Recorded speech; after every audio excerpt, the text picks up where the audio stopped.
तो पिरिडीन की सिंथेसिस में सबसे पहले उसकी ये कुछ फिज़िकल प्रॉपर्टीज़ हैं। ये पिरिडीन का स्ट्रक्चर है, कलरलेस लिक्विड होता है, boiling point 11.5 degree C, soluble in water, और अकरेंस इसकी कोल तार और बोन ऑयल में ये मिलता है। कोल तार में लाइट ऑयल फ्रैक्शन के अंदर ये मौजूद होता है।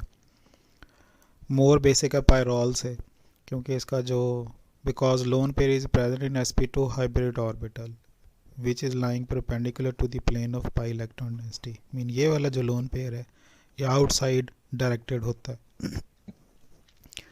पिरिडीन में ये लोन पेयर पाई इलेक्ट्रॉन डेंसिटी में इन्वॉल्व नहीं होता, क्योंकि जो पाई इलेक्ट्रॉन डेंसिटी है उसमें नाइट्रोजन का एक इलेक्ट्रॉन और ये कार्बन के एक इलेक्ट्रॉन, ये मिलकर इलेक्ट्रॉन 6 ये पाई इलेक्ट्रॉन डेंसिटी बनाते हैं रिंग की। जबकि ये lone pair outside the plane होता है और इस प्लेन पर ये आउटसाइड है, फुली अवेलेबल है, इसलिए ये स्ट्रॉन्ग बेस होता है। एरोमेटिक इन नेचर होता है ये। तो ये इसकी कुछ फिज़िकल प्रॉपर्टीज़ हैं। उसके बाद इसकी ये सिंथेसिस हैं, एसिटाइलिन के 2 मॉलिक्यूल और HCN ये आपस में कंबाइन होकर पिरिडीन बनाते हैं। इनके मैकेनिज़्म की जो रिएक्शन मैंने बगैर मैकेनिज़्म के लिखा हुआ है, बस इनका मैकेनिज़्म की ज़रूरत नहीं होती। ये बेसिकली ट्रिपल बॉन्ड 2 मॉलिक्यूल के ये एक दूसरे से कंबाइन होते हैं ट्रिपल बॉन्ड ब्रेक करके, और इसी तरह से ये CN का भी ट्रिपल बॉन्ड एक ब्रेक कर जो है वो तीनों मॉलिक्यूल आपस में कंबाइन होकर ये पिरिडीन प्रोड्यूस करते हैं। उसके बाद नेक्स्ट सिंथेसिस में ये पेंटामिथिलीन डाइअमीन सॉल्ट, ये इसको हीट अगर करें तो पाई पिरिडीन, अमोनियम क्लोराइड और HCl प्रोड्यूस होता है। ये पाई पिरिडीन की फिर अगर हम पैलेडियम और चारकोल की प्रेजेंस में डीहाइड्रोजिनेशन करें तो ये पिरिडीन जो है वो प्रोड्यूस होता है 300 डिग्री सी पर। नेक्स्ट आगे ये बाई नेम रिएक्शन है, हार्ट सिंथेसिस को कहते हैं। इसमें कंडेंसेशन 2 मॉलिक्यूल्स के दरमियान में कंडेंसेशन रिएक्शन हम करवाते हैं। अब इसमें जो 2 मॉलिक्यूल्स इन्वॉल्व है, एक बीटा कीटो ईस्टर इन्वॉल्व होता है with 1 molecule of N aldehyde and 1 molecule of ammonia. सबसे पहले ये एल्डिहाइड और ये एक्टिव मिथिलीन कंपाउंड, इस तरह के मॉलिक्यूल जिसमें CH2 ग्रुप के साथ 2 इलेक्ट्रॉन विदड्रॉइंग ग्रुप लगे हों, इनको एक्टिव मिथिलीन ग्रुप कंपाउंड कहते हैं। ये मिथिलीन ग्रुप है, एक्टिव इसलिए कहते हैं कि ये दोनों हाइड्रोजन एसिडिक इन नेचर होते हैं इलेक्ट्रॉन विदड्रॉइंग ग्रुप की वजह से। तो ये कंबाइन होकर ये एक मॉलिक्यूल प्रोड्यूस करते हैं। इसी तरह से ये एसिटोएस्टिक ईस्टर टाइप मॉलिक्यूल अमोनिया के साथ रिएक्ट करके एनामाइन प्रोड्यूस करता है। अब इन दोनों को हमने कंबाइन करना है, ये जो डबल बॉन्ड कंटेनिंग और ये एनामाइन हमने कंबाइन किया, इनको कंबाइन करते हैं हम। कम्बिनेशन इस तरह से होता है कि ये अमोनिया का लोन पेयर नाइट्रोजन का यहाँ पर फ्लो करता है, ये 2 इलेक्ट्रॉन इसके ज़रिए से इस कार्बन पर अटैक करते हैं, ये 2 इलेक्ट्रॉन आगे शिफ्ट होते हैं और ये 2 इलेक्ट्रॉन ऑक्सीजन के पास जाकर ऑक्सीजन को नेगेटिव कर देते हैं। तो ये वाला स्ट्रक्चर नेक्स्ट प्रोड्यूस होता है। उसके बाद फिर वापस ये 2 इलेक्ट्रॉन यहाँ वापस आते हैं, ये इस कार्बन के थ्रू ये वाला प्रोटॉन एक लेते हैं। ये प्रोटॉन एसिडिक इन नेचर है इस इलेक्ट्रॉन विदड्रॉइंग ग्रुप की वजह से। ये 2 इलेक्ट्रॉन यहाँ डबल बॉन्ड फॉर्म करते हैं और ये 2 इलेक्ट्रॉन नाइट्रोजन के पास आकर उसको न्यूट्रल कर देते हैं। तो नेक्स्ट हमारे पास ये वाला स्ट्रक्चर प्रोड्यूस होता है। उसके बाद फिर ये नाइट्रोजन का लोन पेयर कार्बन पर अटैक करता है, ऑक्सीजन जो है वो 2 इलेक्ट्रॉन के साथ नेगेटिव हो जाती है। नेक्स्ट स्ट्रक्चर हमारे पास ये वाला प्रोड्यूस होता है। तो यहाँ से एक प्रोटॉन ट्रांसफ़र कर दें तो ये नाइट्रोजन के पास एक प्रोटॉन इस ऑक्सीजन को अगर दे दें तो ये नाइट्रोजन भी न्यूट्रल हो जाएगी और ये भी न्यूट्रल हो जाएगा।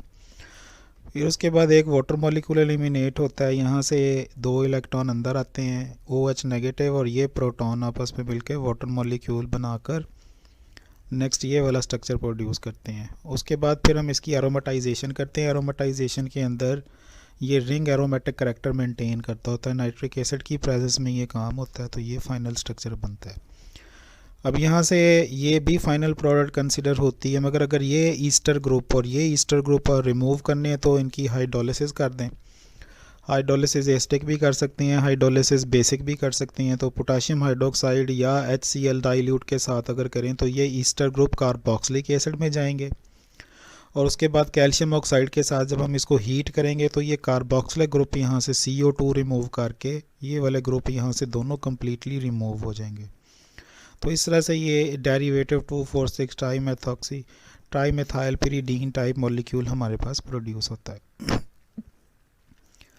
इसके बाद इसके कुछ इलेक्ट्रोफिलिक सब्स्टिट्यूशन रिएक्शंस हैं। तो electrophilic substitution reaction general procedure last lecture में भी आप लोगों को समझाया था कि अगर पिरीडीन रिंग पर इलेक्ट्रोफाइल ने अटैक करना है तो 3 पोजीशंस हैं उसके पास अटैक करने की, एक ये वाली 2, ये वाली 3 और ये वाली 4।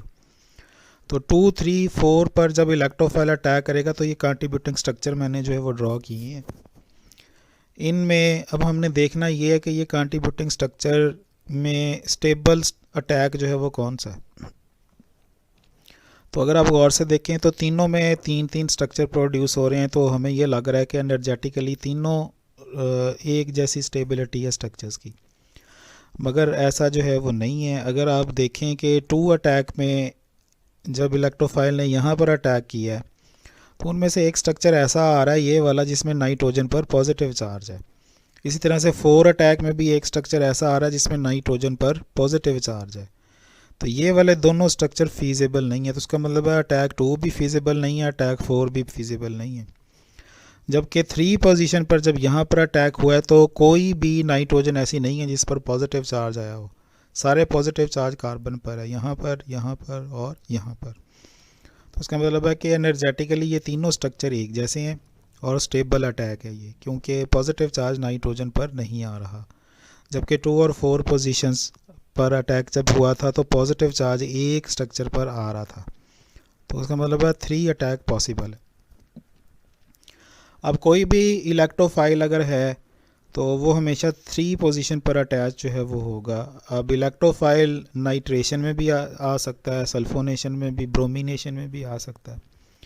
ये इलेक्ट्रोफाइल कैसे जनरेट होते हैं सल्फ्यूरिक एसिड और HNO3 से, ये आप लोगों ने पढ़ा हुआ है। तो इलेक्ट्रोफाइल जस्ट देखना है कि कौन सा है, कैसे जनरेट होगा, उसको 3 पोजीशन पर लगा देना है।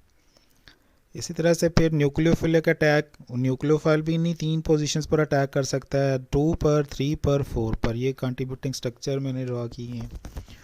अब इसमें से वही स्ट्रेटजी अगर आप अपनाएं तो देखें कि 2 अटैक पे नाइट्रोजन पर नेगेटिव चार्ज आया है और 4 अटैक पे नाइट्रोजन पर नेगेटिव चार्ज आया है। नाइट्रोजन पर नेगेटिव चार्ज आना फेवरेबल होता है क्योंकि ये मोर इलेक्ट्रोनेगेटिव होता है, इलेक्ट्रॉन डेंसिटी खींचता है अपनी तरफ। तो उसका मतलब ये हुआ कि 3 अटैक फीजिबल नहीं है क्योंकि 3 अटैक में नेगेटिव चार्ज कार्बन पर आ रहे हैं। तो 2 अटैक आप करवा सकते हैं, 4 अटैक आप करवा सकते हैं। ज़्यादा बेटर 2 अटैक होता है क्योंकि जब इलेक्ट्रो न्यूक्लियोफाइल 2 पर अटैक करता है तो नाइट्रोजन ये साथ ही लगा हुआ है, वो इलेक्ट्रॉन डेंसिटी खींच लेता है, जैसे ये वाला स्ट्रक्चर देखें। जबकि 4 अटैक के ऊपर वो ज़रा काफ़ी देर के बाद इलेक्ट्रॉन डेंसिटी नाइट्रोजन के पास इस कार्बन स्केलेटन के थ्रू जाएगी। तो इसलिए ज़्यादा बेटर ये है कि 2 अटैक पर आप कोई भी न्यूक्लियोफाइल अटैक करवाना है तो वो 2 पोजीशन पर लगाएं। 4 पर लगाएंगे तो वो भी गलत नहीं होगा। जैसे फॉर एग्जांपल ये देखें NaNH2 ये न्यूक्लियोफाइल है, मैंने 2 पोजीशंस पर लगाया है। इसी तरह से ये KOH 320 डिग्री C और उसके बाद उसकी जो है वो हाइड्रोलिसिस डाइल्यूट एसिड से करें तो OH ग्रुप 2 पोजीशंस पर लगेगा। और फिर ये OH ग्रुप बाद में ये इनोल फॉर्म है, ये कीटो फॉर्म है, यानी ये टॉटोमर एक दूसरे के दिखाए हैं। इसी तरह से यहाँ पर देखें एसाइलेशन और एराइलेशन और अल्काइलेशन कर सकते हैं। C4H9 लिथियम ये मेटल है, इस पर पॉजिटिव चार्ज आएगा और इस कार्बन पर नेगेटिव, तो ये न्यूक्लियोफाइल हुआ। C4H9 न्यूक्लियोफाइल है। इसी तरह से C6H5 न्यूक्लियोफाइल है लिथियम मेटल की वजह से। तो ये दोनों न्यूक्लियोफाइल मैंने 2 पोजीशंस पर लगाए हैं। ये आप 4 पर भी लगा सकते हैं।